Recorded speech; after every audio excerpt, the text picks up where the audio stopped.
एक बार की बात है, महात्मा गौतम बुद्ध अपने शिष्यों सहित घने पेड़ के छांव के नीचे बैठे हुए थे। आसपास के बहुत से लोग अपनी मानसिक समस्याएं लेकर गौतम बुद्ध के पास आ रहे थे और महात्मा बुद्ध उन सभी लोगों का बारी से उनके मानसिक समस्याओं का समाधान कर देते थे। वहीं से कुछ दूर बैठा एक दुखी भिखारी अपने भाग्य को कोसता हुआ सोचने लगा कि अभी कुछ देर पहले तो यह सभी लोग दुखी मन से मुंह लटकाए उस महात्मा के पास गए थे और अब इतना खुश होकर कैसे वापस लौट रहे हैं। आखिर इन्हें ऐसा कौन सा समाधान मिल रहा है?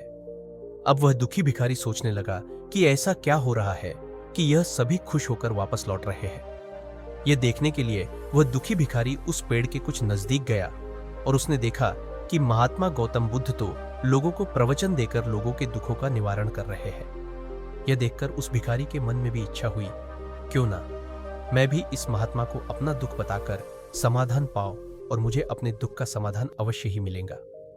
भिखारी अब महात्मा बुद्ध के सामने पहुंचा और हाथ जोड़कर महात्मा बुद्ध से बोला, हे महात्मा बुद्ध, मैं भी लोगों की मदद करना चाहता हूं और मुझे भी लोगों की मदद करने की बहुत इच्छा है, लेकिन मैं कैसे मदद कर सकता हूं? मैं बहुत गरीब हूं और ना ही मेरे पास कोई ऐसी चीज है जिससे मैं किसी की मदद कर सकूं और मैं कोशिश करने पर भी किसी की मदद नहीं कर सकता। मुझे भगवान इतना गरीब क्यों बनाया है? और हे महात्मा, मुझ पर कृपा कीजिए। इतना बोलते ही वह भिखारी महात्मा बुद्ध के सामने रोने लगा। तब महात्मा बुद्ध ने उससे कहा, तुम बहुत ही अज्ञानी हो और तुम अब तक इस भ्रम में जी रहे हो कि तुम्हारे पास कुछ नहीं है, और जबकि दूसरों को देने के लिए तुम्हारे पास बहुत कुछ है। तुम बिना धन और वस्तु के भी किसी की मदद कर सकते हो। तुम्हारे पास जुबान है जिससे तुम मीठे शब्द बोलकर किसी के चेहरे पर मुस्कान ला सकते हो। तुम अपने शब्दों की ताकत से किसी के भी टूटते हुए हौसले को मजबूत कर सकते हो। इन शब्दों की शक्ति से तुम किसी के भी मन में सकारात्मक विचारों के बीज बो सकते हो और उसे गलत रास्ते पर जाने से रोक सकते हो।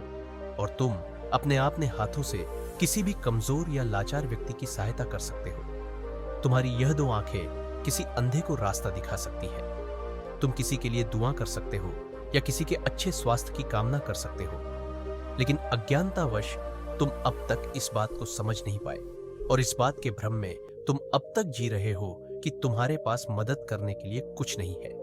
किसी की मदद करने के लिए धन या वस्तु का होना जरूरी नहीं है। बिना धन और वस्तु के भी हम लोगों की कई तरह से मदद कर सकते हैं।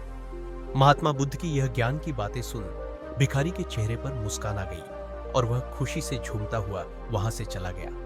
यदि आपको यह कहानी अच्छी लगी तो वीडियो को लाइक करके चैनल को सब्सक्राइब जरूर कर लें।